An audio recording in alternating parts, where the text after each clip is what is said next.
CNN 웰빙 라이프.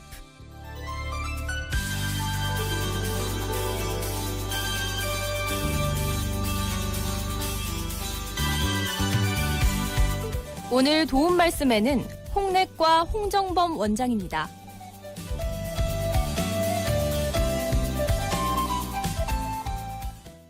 위식도 역류란 위 또는 12 이상 내용물이 식도로 역류되어 증상이나 조직 손상을 일으켜 식도염을 유발하는 질환입니다. 대부분 자연적으로 좋아지지 않으며 생명을 위협하는 질환은 아니나 장기적으로 악화를 반복하는 만성 경과를 보이며 방치할 경우 식도 협착이나 발의 식도 그리고 식도암 등을 유발할 수 있습니다. 이전에는 서구에만 흔한 것으로 알려져 있으나 최근 국내에서도 식생활의 변화, 복부 비만의 증가 등 여러 요인에 의해 증가 추세를 보이고 있는데요.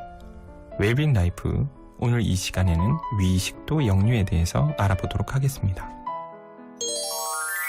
위나 십이지장의 내용물이 식도 내로 역류한다면 일단은 속이 많이 쓰릴 것 같은데요. 위식도 역류가 있으면 어떤 증상이 나타나나요? 전형적인 증상은 가슴 쓰림과 역류 증상입니다. 가슴 쓰림이란 흉골 뒤쪽, 가슴이 타는 듯한 증상을 말하고 역류는 위액이나 위 내용물이 인두로 역류하는 형상을 말합니다. 역류는 대개 다량의 음식을 먹은 뒤 또는 누운 자세에서 많이 일어나게 되는데요. 이 외에도 명치 끝 부위의 답답함, 흉통, 연하곤란, 연하통, 만성적인 후두 증상, 인두 이물감, 쉰 목소리 등을 호소하기도 합니다. 일부는 다른 증상 없이 만성 기침이 계속되는 경우도 있기 때문에 이유 없이 마른 기침이 지속되는 경우에도 위식도 역류를 의심해 봐야 합니다. 뭔가 문제가 있기 때문에 역류 현상이 일어날 텐데요. 이런 현상이 나기에는 이유가 뭔가요, 선생님? 우리 몸의 식도와 위 사이에는 음식을 삼킬 때 트림할 때만 열리고 평상시에는 꽉 조여 있어 위의 내용물이 식도를 역류하지 못하게 하는 식도 조임금이 있는데 이것이 어떤 이유에 의해 힘이 약해지거나 그 기능에 이상이 생겨 부적절하게 열리면 위액이 식도로 거꾸로 넘어오게 됩니다. 위 역류성 식도 질환을 일으키게 되죠. 커피나 청량 음료에 함유되어 있는 카페인, 맥주와 적포도주 같은 술, 그리고 기름진 음식, 과식, 흡연 등이 식도 조임근의 압력을 낮추는 대표적인 음식 및 식생활 습관입니다. 이는 식도 조임근의 기능을 약화시키는 것뿐만 아니라 위산 분비를 촉진시켜 식도 점막을 손상시키고 속을 쓰리게 하는데요. 불규칙한 식생활 습관은 시도 때도 없이 위산이 분비되게 하고 과식이나 음주 등은 과다한 위산을 분비시켜 위산에 의한 식도 점막 손상을 유발하게 합니다. 이 외에도 위 식도 역류 질환을 유발하는 원인에는 식도 자체 기능에 저하거나 위 기능의 저하로 인해 음식물이 소화되지 못하고 위에 계속 남아있는 경우와 비만 등이 있습니다. 그러면 위식도 역류는 어떻게 치료해야 하나요? 위 식도 역류를 치료해야 하는 이유는 증상을 호전시키고 동반된 식도 점막의 손상을 치료하는 데 있는데요.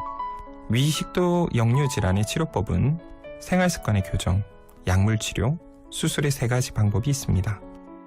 역류성 식도염은 만성적인 질환으로 치료를 중단하거나 약물의 용량을 줄이면 증상이 재발하는 경우가 많아 지속적인 관리가 필요한데요. 환자의 교육과 생활 양식의 변화가 제일 먼저 시행되어야 하며 이러한 변화만으로도 증상 완화를 기대할 수 있습니다. 식후 2-3시간 이내에는 바로 눕지 않게 해 역류를 막아주어야 하며 담배는 끊게 하고 비만한 사람은 체중을 줄이고 몸에 조이는 내이나 옷은 입지 말아야 합니다. 취침 전에는 음식물의 섭취를 삼가하고 식이요법으로는 지방식을 줄이고 과식을 피하며 초콜릿, 커피, 박하 등은 먹지 않아야 합니다. 새벽의 증상이 반복되는 경우는 베개를 높게 하거나 상체를 조금 높여 취침 중 역류를 줄이는 것도 좋습니다. 치료 초기부터 생활 식습관의 변화와 더불어 약제 치료를 병행하면 좋은데요. 증상이 호전되어 약제를 중단한 후에도 식생활의 개선이 제대로 이루어지지 않으면 증상이 다시 재발되기 때문에 지속적인 주의가 필요합니다. 치료 약제로는 위산 분비 억제제가 사용이 되는데 이는 역류 물질의 양과 위산을 감소시키는 작용을 합니다. 위산 분비 억제제와 식도염의 치유는 밀접한 상관관계가 있으며 즉각적인 효과를 보이므로 경중에 상관없이 가장 좋은 초기 선택이 됩니다. 역류성 식도염 중증조에 따라 약제 사용 기간은 차이가 있으며 약제를 끊으면 증상이 반복되는 경우 장기적인 약물 치료도 고려됩니다.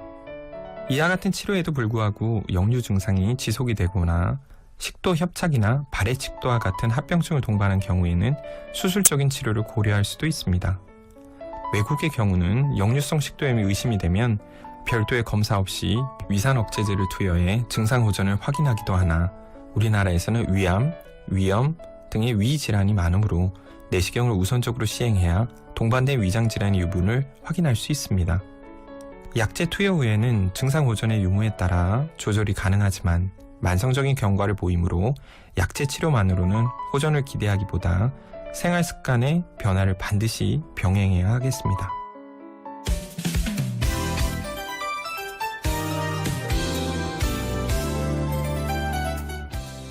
KNN 웰빙 라이프.